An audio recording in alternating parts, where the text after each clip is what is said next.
बातमी राधाकृष्ण विखे पाटील यांच्या वक्तव्याची मराठा आंदोलकांवरील गुन्हे महिन्याभरापर्यंत या महिना अखेरपर्यंत मागे घेणार असं विखे पाटलांनी म्हटलंय।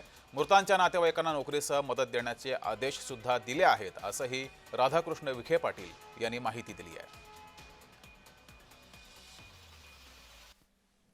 गुन्हे मागे घेण्याचा प्रश्न होता, तर आपण या महिना अखेरपर्यंत मुदत दिलेली आहे आणि आता असे आज निर्णय झाला आहे की प्रत्येक सोमवारी माननीय जिल्हाधिकारी आणि जिल्हा पोलीस अधीक्षक यांच्या स्तरावर बैठक होईल।